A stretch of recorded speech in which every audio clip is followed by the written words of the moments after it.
Assalamualaikum warahmatullahi wabarakatuh. Perkenalkan, saya Indah Wayuni, NIM K33 19037 dari Pendidikan Kimia kelas B. Selamat datang semuanya. Kali ini kita akan membahas tentang nanoteknologi, yaitu kita akan membahas mengenai metode sintesis dan aplikasi dari nanoteknologi.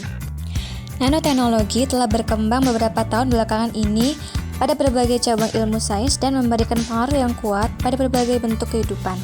Konsep dari nanoteknologi pertama kali dimulai oleh Richard Feynman pada tahun 1959.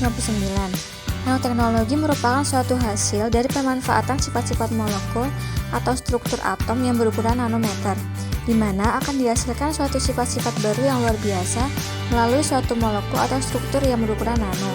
Sifat-sifat inilah yang akan dimanfaatkan untuk menciptakan suatu teknologi yang baru. Suatu material dapat dikategorikan sebagai nanopartikel jika memiliki ukuran nano yang berkisar dari 1 nanometer sampai dengan 100 nanometer. Menurut Abdullah, terdapat dua hal yang membedakan nanopartikel dengan material sejenis dalam ukuran besar, yaitu yang pertama, nanopartikel memiliki nilai perbandingan luas permukaan dan volume yang lebih besar jika dibandingkan dengan partikel sejenis berukuran besar, sehingga nanopartikel bersifat reaktif. Yang kedua, hukum-hukum fisika kuantum lebih mendominasi ketika ukuran partikel menuju ke orde nanometer.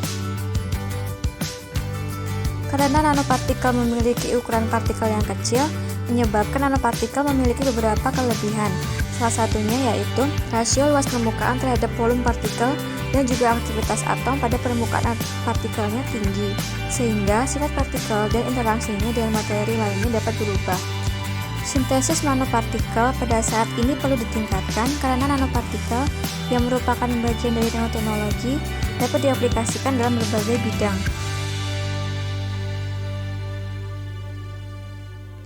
Nanoteknologis berusaha untuk memproduksi dan memanfaatkan nanopartikel baru dan beberapa nanopartikel alam dalam jumlah yang lebih besar dan dalam kisaran ukuran yang lebih konsisten. Banyak teknik yang digunakan untuk membuat nanopartikel yang berbeda-beda. Untuk partikel kompleks, nanoteknologis umumnya memilih untuk mensintesis struktur nano dengan pendekatan bottom up dengan mengatur molekul untuk membentuk struktur yang kompleks dengan sifat baru dan lebih berguna. Nanopartikel yang dibuat menggunakan metode bottom up memiliki stabilitas yang lebih baik dibandingkan dengan metode top down. Berikut merupakan gambar dari sintesis nanopartikel perak dari metode top down dan metode bottom up.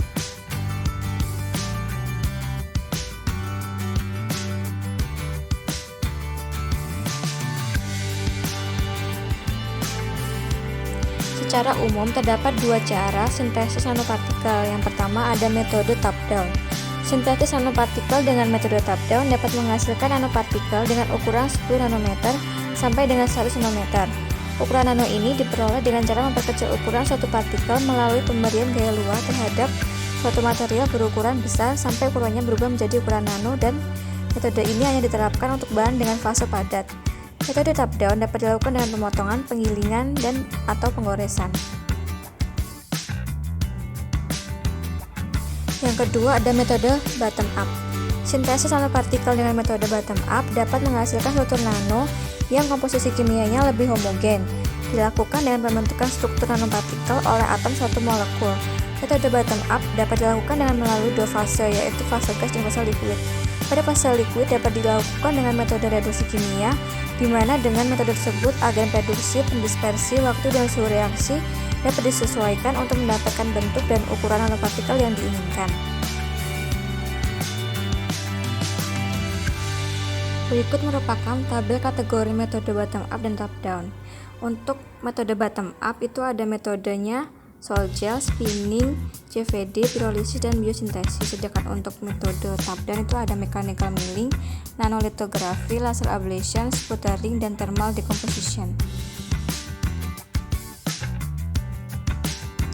Untuk membuat suatu nanopartikel biasanya dilakukan sintesis terhadap logam dengan menggunakan suatu medium dan dengan cara tertentu. Sintesis nanopartikel ini dapat dilakukan dengan tiga cara, yaitu secara kimia, biologi, dan fisika.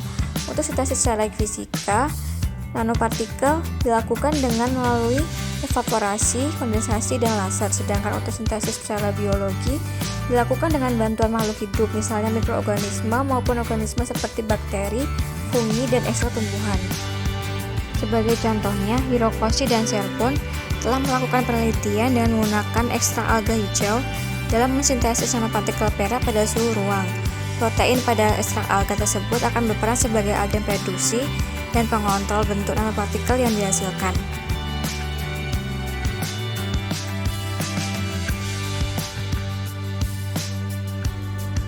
Untuk yang ketiga ada sintesis secara kimia.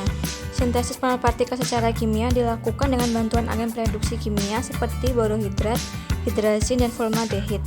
Reduksi tersebut dapat berupa reduksi kuat maupun lemah. Reduksi kuat menghasilkan nanopartikel dengan ukuran kecil, sedangkan untuk reduksi lemah akan menghasilkan nanopartikel dengan ukuran yang lebih besar. Seperti yang telah disebutkan di atas, sintesis nanopartikel dapat dilakukan dalam medium dengan fase gas maupun fase cair. Dalam fase gas contohnya dilakukan dengan pirolisis, sedangkan dalam fase cair contohnya dilakukan dengan menggunakan mikroemulsi.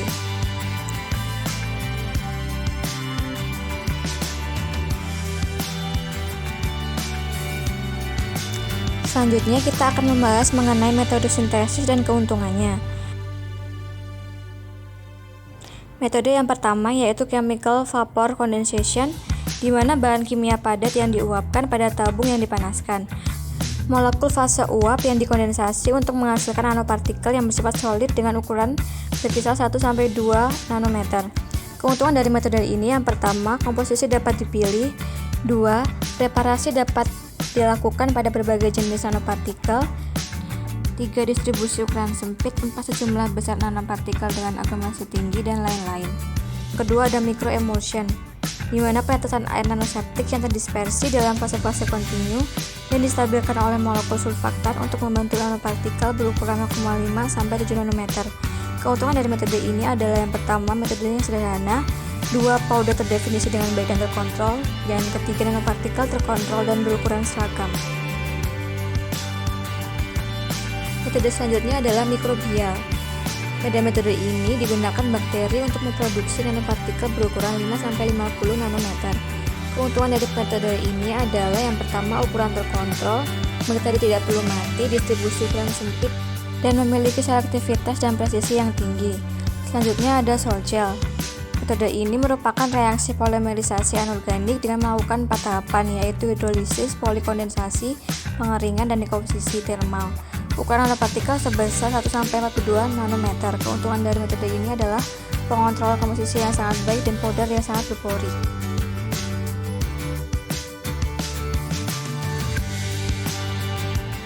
Selanjutnya ada thermal decomposition, di mana metode ini merupakan pemecahan ikatan kimia di dalam senyawa akibat panas yang dihasilkan oleh dekomposisi kimia endotermik.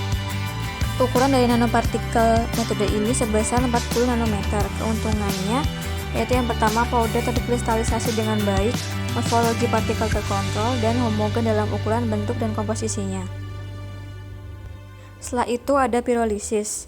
Metode ini menggunakan pembakaran prekursor dengan api untuk memproduksi nanopartikel skala besar dengan ukuran partikel di bawah 100 nanometer.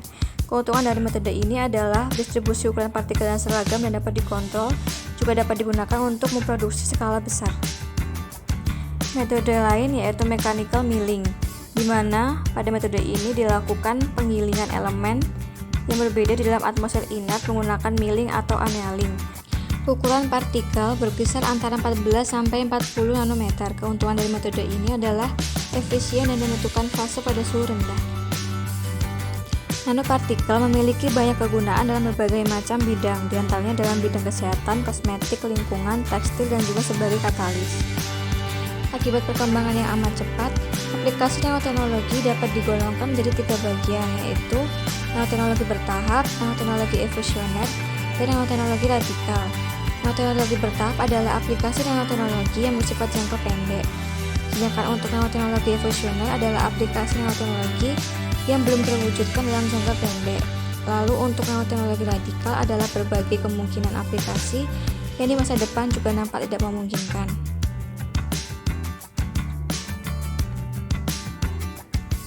Bidang yang pertama adalah bidang elektronika. Aplikasi nanoteknologi di bidang ini bertumpu pada single electron device. Tujuan utama dari aplikasi ini adalah meningkatkan tenaga, kapasitas, dan kecepatan alat beberapa kali lipat dari yang ada sekarang.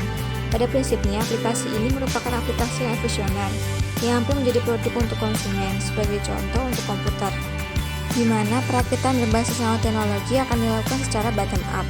Dengan demikian, hasil yang diharapkan antara lain ukuran chips yang 3-4 kali lebih kecil, daya dengan 2-3 kali lebih besar, dan lain-lain. Selanjutnya untuk bidang militer. Nanoteknologi dalam bidang militer terkait dengan aplikasi ilmu-ilmu fisika, kimia, dan biologi. Amerika Serikat merupakan salah satu yang menggunakan metode ini. Inti dari pengendaraan malam hari atau night vision adalah lempeng microchannel. Elektron-elektron akan melewati ribuan microchannel yang nantinya akan melipat gandakan jumlah elektron. Yang selanjutnya, elektron tersebut akan melewati layar fosfor. Ilustrasi kendaraan malam dapat dilihat pada gambar. Selanjutnya, pada industri mobil. Tujuan dari aplikasi struktural dalam industri otomotif adalah untuk mengurangi massa dari mobil, tetapi tetap cukup kuat untuk menopang kerangka mobil. Pelapisan pada bodi mobil akan memberikan berbagai keuntungan, diantaranya 3 kali lebih tahan terhadap goresan dan kecemalan yang lebih lama. Untuk contoh selanjutnya, ada pemurni udara dalam mobil yang dapat membersihkan udara melalui reaksi fotokatalit. Untuk lebih jelasnya dapat dilihat pada ilustrasi gambar. Bidang yang selanjutnya adalah industri konveksi. Nanoteknologi dapat diaplikasikan pada konveksi kain, di mana aplikasi ini akan membuat kain lebih tahan lama terhadap tumpahan dan kotoran, tahan air, tahan bau, dan memiliki kemampuan untuk mengantarkan listrik. Suatu bahan kain dapat dilapisi dengan serat polyester yang mengandung filamen-filamen nanosilikon. Lapisan ini akan memiliki sifat hidrofobik. Akibatnya, bahan kain ini akan mencegah air untuk membasahi bahan. Selanjutnya, ada nanomaterial anti refleksi, di mana lapisan berskala nano juga dapat diberikan pada bahan optik seperti kaca atau kacamata, sehingga bahan tersebut memiliki kemampuan anti refleksi terhadap cahaya matahari maupun sinar inframerah. Berikut merupakan daftar pustaka yang saya gunakan. Sekian dari saya, semoga apa yang saya sampaikan bermanfaat. Wassalamualaikum warahmatullahi wabarakatuh.